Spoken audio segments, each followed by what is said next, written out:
everyone, welcome to A String of the Past. My name is Michelle and I am so glad that you have joined me. Thank you so much for coming back. If you have subscribed or if you've seen me before and maybe haven't subscribed yet, that might be a little hint to do that. And if you're just discovering me, then welcome.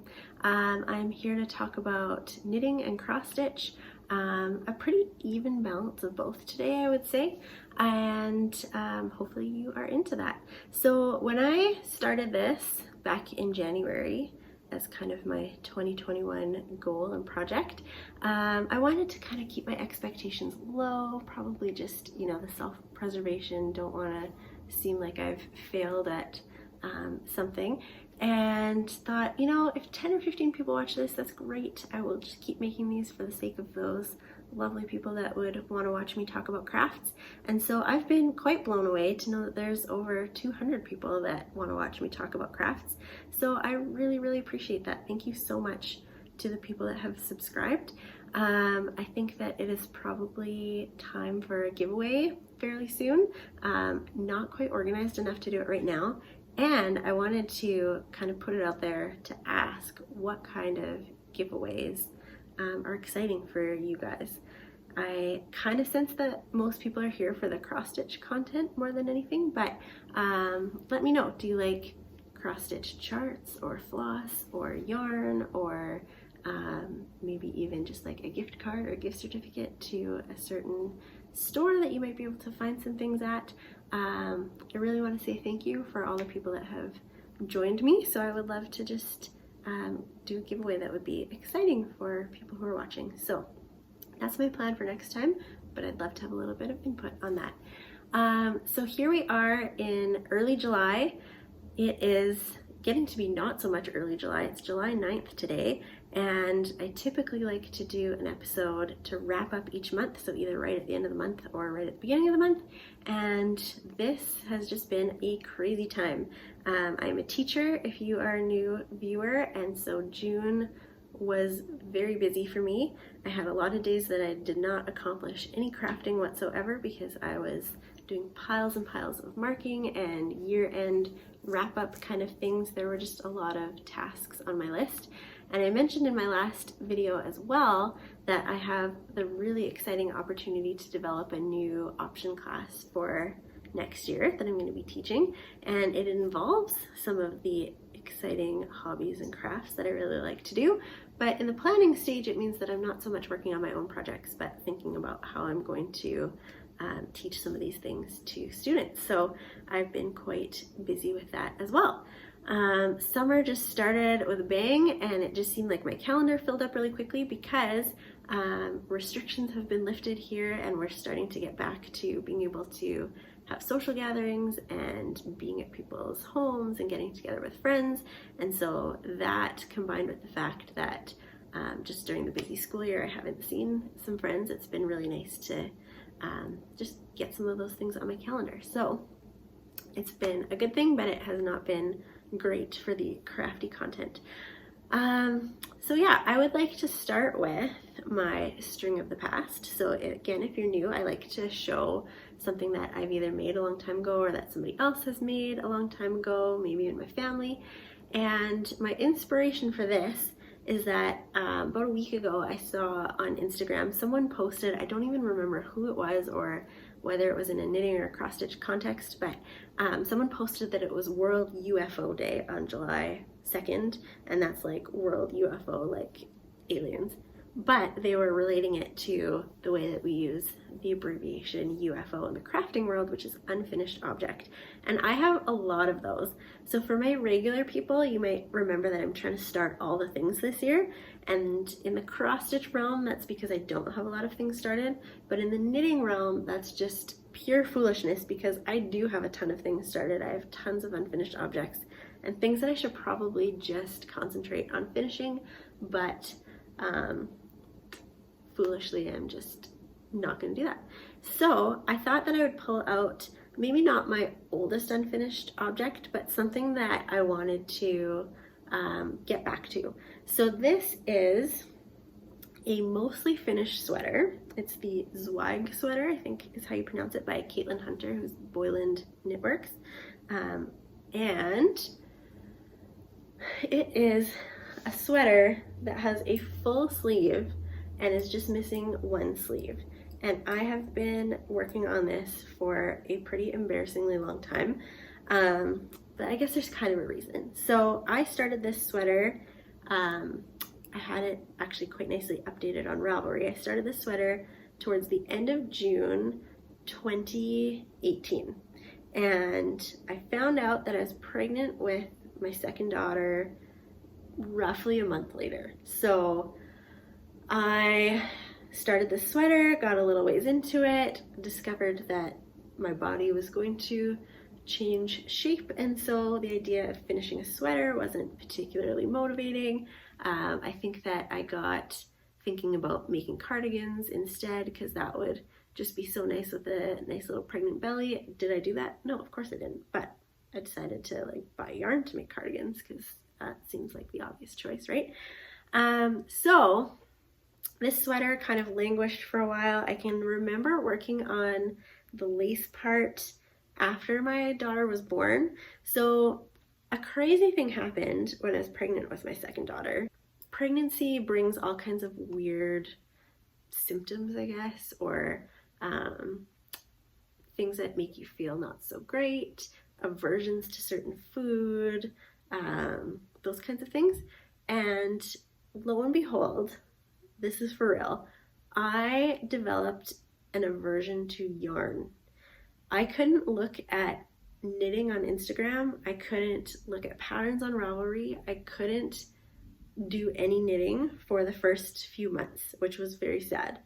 I had just started going to a knit night semi-regularly at my local yarn store, and I had to stop doing that because I just, like, it just made me nauseous to look at yarn, which is the saddest thing ever for somebody who loves knitting. Like, why couldn't it be a food or something to that effect? No, it had to be yarn. So luckily, by the time I was about 15 weeks or so, I actually went to Vancouver that year for Knit City and went on like a little weekend trip with my husband. And by that point, it had mostly gone away and I was able to get excited about being at Knit City and buy some yarn and all those things. But that was just a horrible season, and I was like a little bit nervous that I wasn't gonna like this second baby of mine that made me feel sick when I looked at yarn, but she turned out great, and it turns out that I really like her. So it's okay, I can forgive her for that. It was really just a few weeks in the grand scheme of things, and that's that. So anyway, I can remember after she was born kind of working on this lace section, and I don't even remember when I finished the rest because the last couple of years of having two little kids has been kind of a blur, but I obviously did enough at some point to get the body and a sleeve done.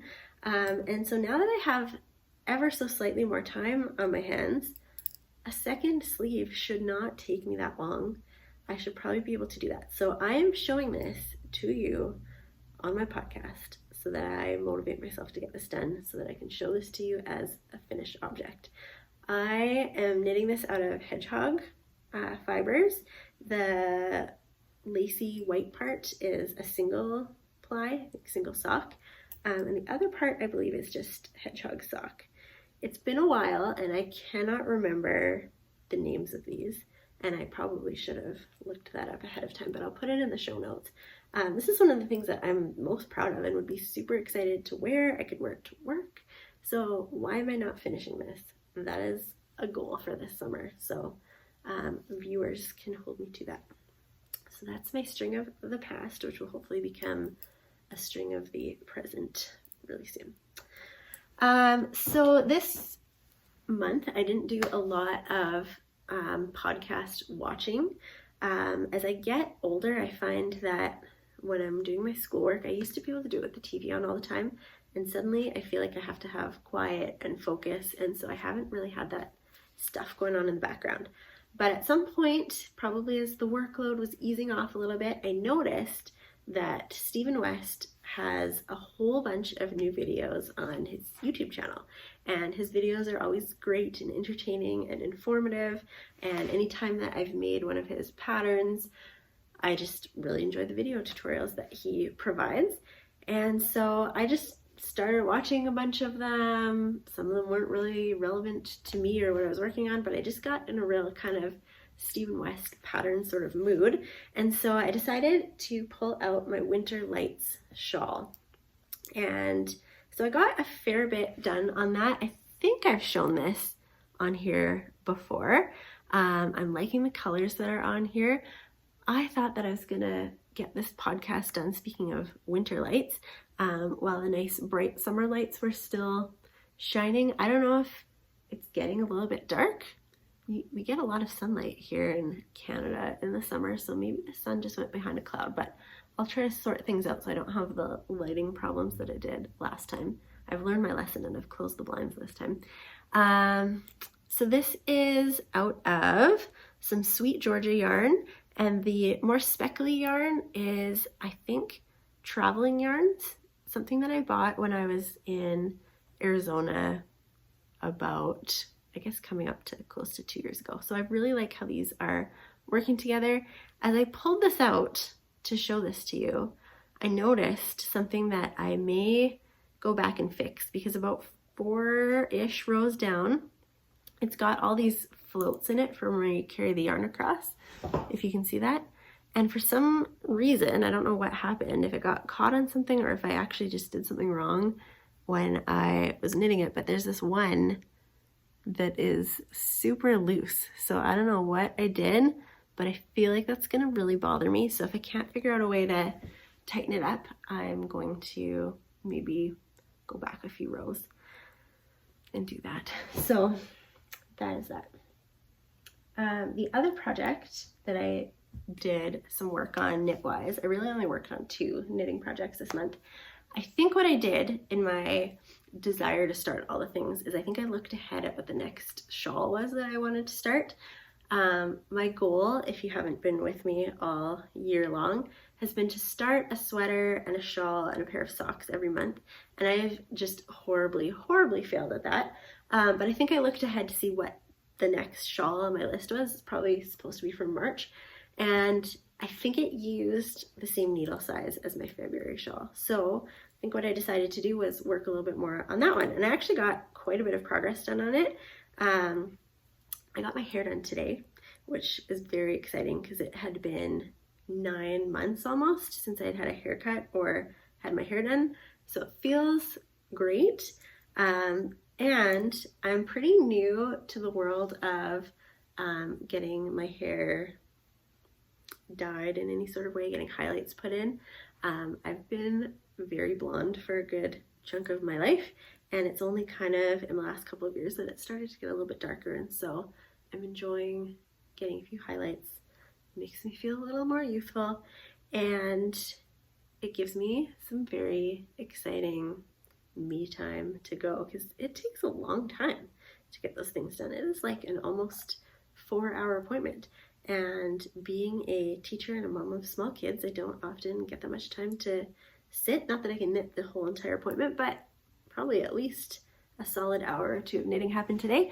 So I think the last time I showed this on here, I had 1 row of the eyelets done. So in the last month, I've picked this up quite a few times, and it's a great pattern because there is quite a bit of mindlessness to it, with the interest of a few eyelet rows every 4 rows or so. So it is great. Really enjoying this pattern, really enjoying this yarn. It's a DK weight, so it's going quite quickly, and it's Yoth Big Sister is the yarn. It has a little bit of cashmere in it, so it feels so amazing to work with. So I'm excited to keep going on that. My first skein of yarn is getting pretty close to being done.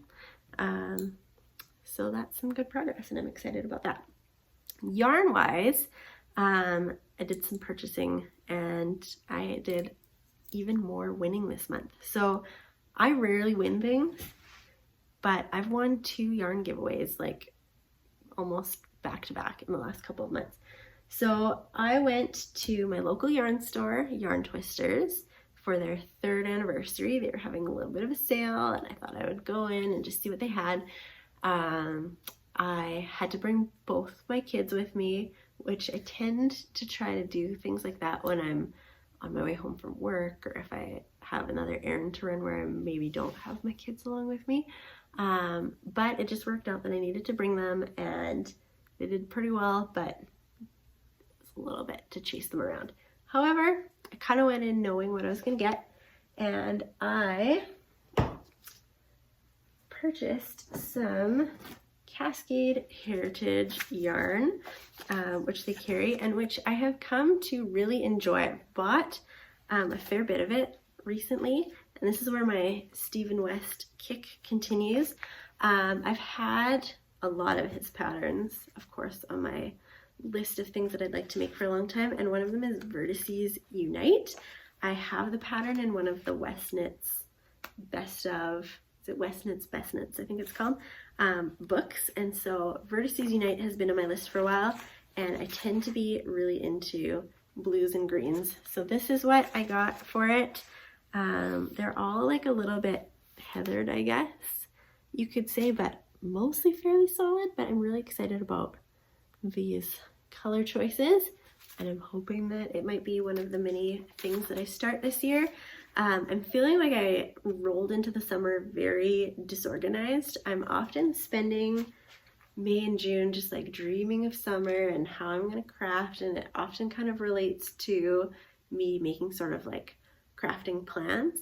And this year I just was not there, which was a good thing. It meant that I was still like, my head was really in the game for school, and I felt very present within the school year and not just like kind of wishing that it would be over, which is kind of crazy because it was quite a year.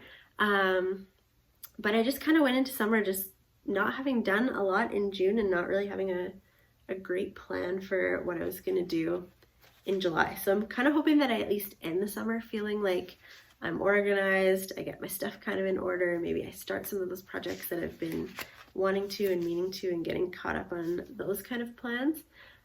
So who knows, maybe I'll have little bits of things and started projects to show you. So along with that, another Stephen West pattern that came out, I think in the last month or two that I just saw, is the bubble cardigan. So I've seen the bubble sweater, I've seen some of the other patterns that use the bubble technique. I've watched the bubble technique video because I was really fascinated to see how to do that, and so it's really kind of a neat technique. I haven't tried it yet, but the cardigan I thought would be awesome because I'm thinking again about teaching this new creative class, thinking I need to like dress like the teacher of a creative class next year, and how great would it be if I had this really amazing cardigan that I've knit that I can just like throw over some of my other work clothes. And here I am saying this and just wait, it's gonna be forever till I finish this thing, but you know, hopefully before retirement I'll be wearing this in this fun new class that I'm teaching. So I got another couple of skeins of Heritage, and they are just kind of a solid navy. So if you see the pattern, it's got like bands around the edges, and it's got ribbing at the bottom, and they're all in like one solid color, and then the bubbles are kind of a mix of different things. I'm sure that there's like kits that exist with a certain number of skeins that you would buy and then just kind of like alternate them like stripes, but I'm thinking if I can find some colors that would be sort of cohesive, that I might just kind of go through some of my stash, go through some scraps even, and make it that way. So I am also trying to kind of think about all these different projects that I want to start and think about what my budget is for this year and try to use some of the things that I already have, because I already have a ridiculous amount of things, like probably a lot of you crafty people out there. So I should really just like use the stuff in my current stash. So then while I was at Yarn Twisters, I got to spin a little wheel. I think actually one of my kids got to spin the little wheel, and it landed on an entry into a giveaway, and I can't believe that I won. So what I won, I actually just picked up today because it was also very close to where my hair place was, so I just stopped there on my way. I won a kit to make the 3rd anniversary shawl. So this is a pattern that's designed by one of the lovely ladies that owns Yarn Twisters named Lisa Overby. This pattern is also available on Ravelry, and this is what it's going to be. And so I won the 2 skeins of their yarn that they also dye themselves because they are so multi-talented, those Yarn Twisters ladies. And so these are the colors that will go into this shawl. So I'm kind of debating whether I want to use the solid the same way that it is in the example, or if I want to switch it up and maybe do the speckly one for the lace part, and then do the more solid one for the other part. I don't know, I haven't decided yet because I just got it today. So thank you so much, Yarn Twisters ladies. I am so grateful to have you close by. It is really nice to have a source of yarn that's close enough to walk to from my house. A little bit dangerous sometimes, but really great. So yeah, they've been an excellent source for my crafty purchases since they've been around. So next, we'll move on to some stitching. So what I've been doing the last couple of days is trying to get my projects organized a little bit. So I started a whole bunch of things for Stitch Mania.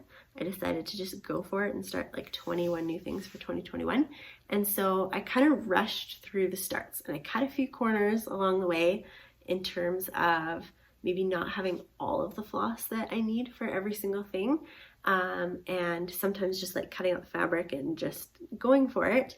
And I've noticed that I have a lot of projects that are fraying like crazy around the edges, and I really wanted to take care of that because it's annoying, and it actually probably is not very efficient when I'm spending a lot of time trying to make sure that those threads are out of the way or they got caught up in the stitches that I'm making, and then you have to pull them out and make sure that the tension of the stitches is still good. And so I thought I needed to take care of that. So my mom, who is a sewer and a very good sewer, has a serger, and I borrowed that from her, and I've been working on serging the edges of some of my pieces.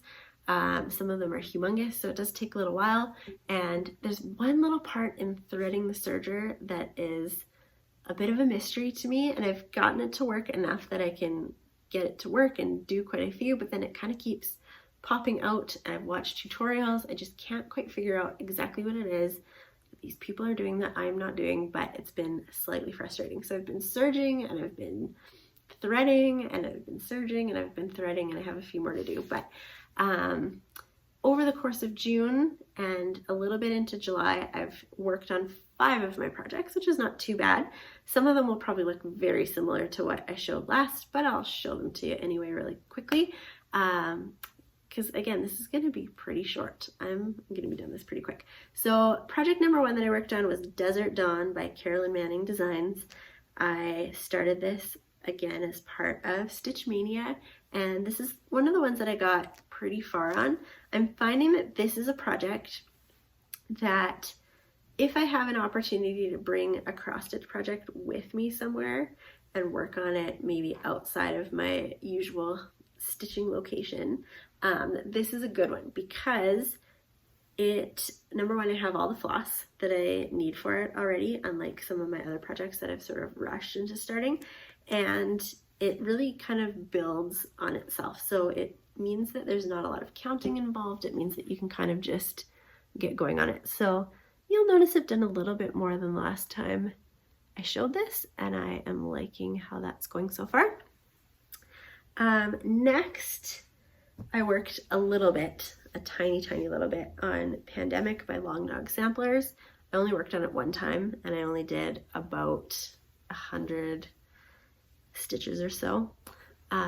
So one day it will be gigantic, but right now it's looking just like that. I think I got quite a bit of this little section done in those 100 stitches actually. Like everything, looking forward to getting back to that one, and I'm so excited that it's one of the ones that I've serged the edges on, so it's just going to be that much more exciting when I get back to it.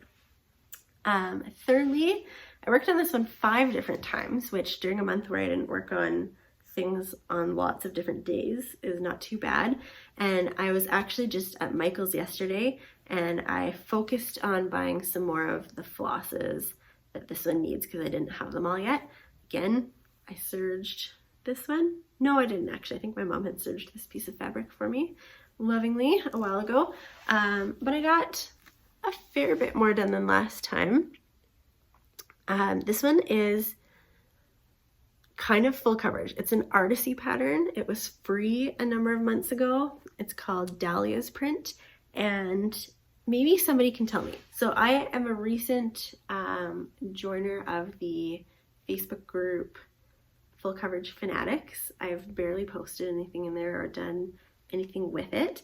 But maybe somebody who is a seasoned expert can tell me if this kind of a pattern would count as full coverage. So it is like the shape is flowers, but it's not square, but everything within the shape is full coverage.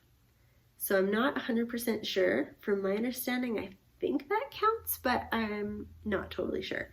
So I am just kind of dabbling in that group, and I'll explain a little bit more in a second about it, but I could see myself in future years and future months maybe participating in some of the challenges.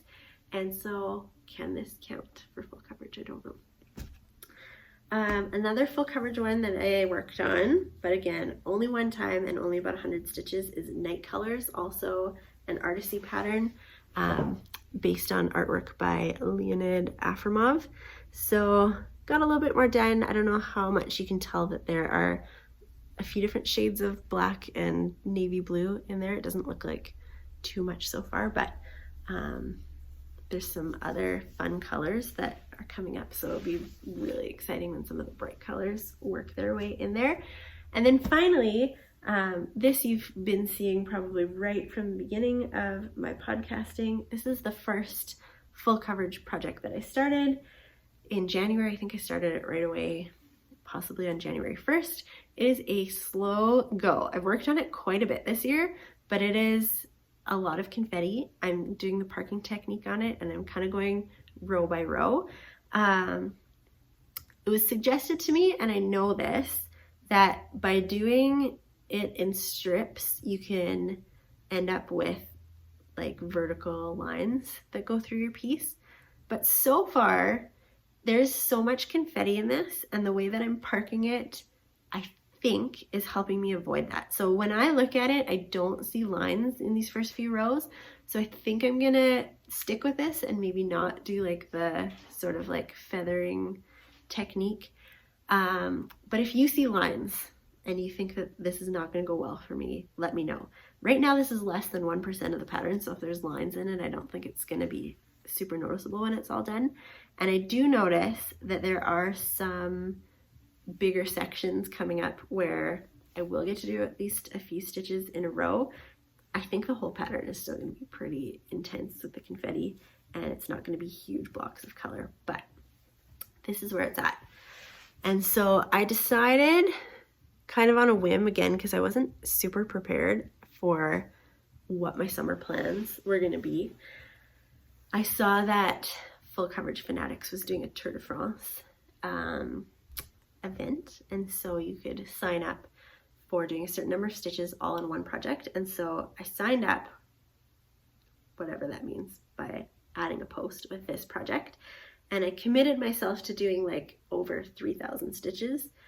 So day one, I think I stayed up fairly late. It might have been actually like my first day or two of holidays, which is probably why I was like, oh yeah, I totally got this, I can do this. So I stayed up fairly late trying to get the stitch count for that day, and I was successful. And since then, I have not been. So maybe I can get it together. I don't think I have that many days left, but if I were to get back to this and maybe focus on it a little bit more, it's possible if I don't keep getting myself sidetracked with all kinds of other shiny, new, exciting things. So maybe it will be motivating. Even if I don't make it to the goal, I will make progress on this, and that's exciting. That's really what the goal is. yeah, so it's fun to see this from a little bit further away. I know the lighting is getting not so great in here, but I don't have that much more to show, so I hope it's going to be okay enough. Yeah, so that is, I keep not saying the name of this pattern. I think I'm just subconsciously too scared to mispronounce it, but this is a golden kite pattern. It is based on the painting called Malcesine on Lake Garda. So it's going to be humongous. I'm doing this on 18 count, easy grid or easy count, whatever the difference is. And that is because it has some blended stitches in it. So 2/1, I guess, on a higher count of fabric would be quite bulky. So I'm using 18 count, which means it's going to be quite humongous. And I think it's going to be beautiful. So I'm really excited about it. And I'd really like to keep going on it. So that's my knitting and cross stitch for this month. I do have the teensiest bit of embroidery to show. So I don't know if that's something that you are interested in, but I've had this lovely little piece beside me, and this is not actually something that I did. One of my good friends from work has gotten quite into embroidery in the last little bit, and a little bit into cross stitch as well. But she seems to be really loving embroidery, and so she made me nice little piece. It says Stitch and Mitch. If you've never watched to the very end before, that's where I put where you can find me on Instagram at Ravelry and such. So my Instagram name is stitchandmitch.knits, and I'm going to put this in my classroom, and it's so cute, and I'm just so grateful for a handmade gift, because I definitely can appreciate the time and effort that goes into a handmade gift. So thanks, Chels. And that kind of inspired me. As part of this class that I'm going to teach, I want to kind of introduce cross stitch and embroidery side by side and allow students to maybe choose what project they work on. I don't have a ton of embroidery experience. I have a little bit. I did an online course a little while ago, so I've done some of the stitches, and it's not like it's rocket science or super difficult. It takes a little bit of practice, but I kind of know what I'm doing. And so I was inspired to kind of start looking for patterns.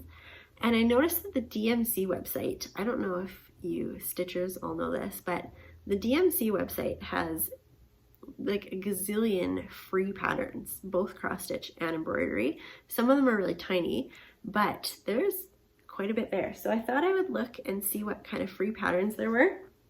And so I started when it is like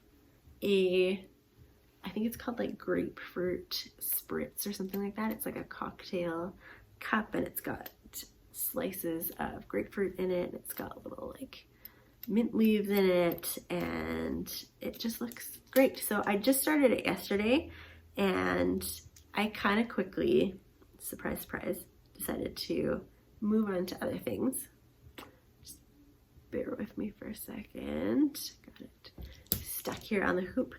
I spent a lot of time trying to trace the pattern from the window onto this darker fabric so I could see through it, and that was probably one of the best upper body workouts I've had in a while. My arms were so sore after doing that. So I don't know if you can really see it traced on here. Not too bad. And I started with some of these mint leaves up here, and I started a little bit of satin stitching in the glass. I don't have all of the colors that I need for it. It needs a lot of kind of orangey tones, and I'm sure if I kind of went through some of the projects that I've bought floss for and started, I probably do have them kicking around somewhere, but again, I'm just not organized enough, so I'll probably end up buying the colors that I need for it again. But I got a little bit of a start, and again, I'm starting to think classroom decor. I haven't actually had my own classroom since I've been back from maternity leave. The last couple of times I've been sharing classrooms with other people because I'm part-time, which is so wonderful. So I can definitely sacrifice not having my own space. But next year I get to have a classroom for this new option that I'm going to be teaching. So I'm starting to think about how I want to decorate it, and I obviously want it to be a creative, inspiring space. So, you know, I need some things to put on the wall. So maybe I'll get this done this summer. Maybe this will be something that I can kind of work on as I'm teaching, maybe I can use it as a piece to demonstrate some different stitches on it and work on it that way. We'll see. But that's that. That is my crafting for the last month. It is not terribly impressive, but I've had a lot of other things going on as well. So hopefully July brings some more crafty time. I have quite a few things on my calendar, but later on this month we are getting away for a little bit of a family trip, and so it means some car time, and it means hopefully just some chill time away, kids going to bed kind of early-ish and just having to sit in our Airbnb or whatever in the evenings. And so we'll see. I hope that the August update or the July update, which will come out early August, will come quickly because there's only like 3 weeks left in July, but hopefully I have even more to show for it. So thank you again for joining me. This episode is maybe a little bit more of a reasonable length than the last one where I started a gazillion things in May and showed them all. As always, if you have any questions, feel free to leave me a comment or send me an email, which is listed in the show notes. It's astringofthepast@gmail.com. Thanks so much again. Don't forget to leave me a comment about what kind of giveaway you'd like to see happen, because I would like to make that happen sooner rather than later. Have a great summer. Keep those needles moving.